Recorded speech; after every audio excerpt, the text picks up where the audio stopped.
ഷൈഖ് സൈനുദ്ദീൻ മഖ്ദൂമിന്റെ സ്മരണയിൽ പഠന ഗവേഷണ കേന്ദ്രം. ബജറ്റിൽ ഫണ്ട് വകയിരുത്തിയ സംസ്ഥാന സർക്കാരിനെ അഭിനന്ദിച്ച് പൊന്നാനി മഖ്ദൂം ജനകീയ കൂട്ടായ്മ ചെയർമാനും സംസ്ഥാന ഹജ്ജ് കമ്മിറ്റി മുൻ മെമ്പറുമായ KM മുഹമ്മദ് കാസിംകോയ.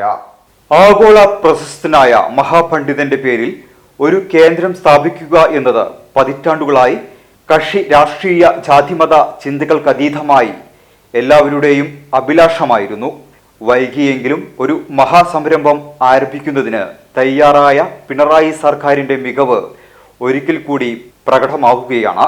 പൊന്നാനി ചെറിയ മക്ക എന്ന ഖ്യാതി നേടുന്നതിന് കാരണഭൂതനും വിശ്വവിഖ്യാതനുമായ മഖ്ദൂമിന്റെ സ്മരണ നിലനിർത്താൻ ഉചിതമായ സ്മാരകം ഒരു പഠന ഗവേഷണ കേന്ദ്രമെന്ന നിലയിൽ തന്നെ എല്ലാ അർത്ഥത്തിലും ഫലപ്രദമായ രൂപത്തിൽ വേഗത്തിൽ പ്രാവർത്തികമാക്കാൻ സർക്കാരിനൊപ്പം എല്ലാവരും കൈകോർക്കണമെന്നും കാസിംകോയ പറഞ്ഞു. ഇന്നത്തെ സംസ്ഥാന ബജറ്റിൽ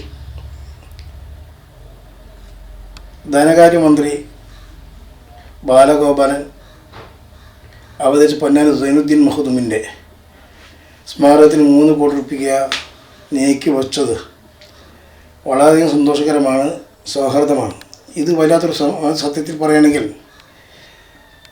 ഇന്ന് മതേതര എല്ലാ നിലക്കും ബഹുമാനിക്കുന്ന സൈനുദ്ദീൻ മഖ്ദൂം, എല്ലാവരും സ്നേഹിക്കുന്ന ആദരിക്കുന്ന ലോകം അറിയപ്പെടുന്ന സൈനുദ്ദീൻ മഖ്ദൂമിനെ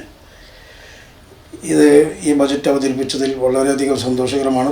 ഓരോ വിവാഹവും സ്വപ്ന സാക്ഷാത്കാരങ്ങളാണ്. മറ്റു ചിലത് കവിത പോലെ ഹൃദയം, ചില ഉറച്ച നിലപാടുകളുള്ള ചേർത്തുപിടിക്കലുകൾ, കടലോളം ഇഷ്ടം കാത്തുവച്ച പ്രണയ സാഫല്യങ്ങൾ. അങ്ങനെ അവളുടെ സ്വപ്നങ്ങളെ, നിലപാടുകളെ, അതിരുകളില്ലാത്ത ഇഷ്ടങ്ങളെ ഉൾക്കൊണ്ട് അവൾക്കൊപ്പം നിന്ന ഫാമിലിയുടെ സ്വപ്നം കൂടിയാണ് ഈ നിമിഷം യാഥാർത്ഥ്യമാവുന്നത്.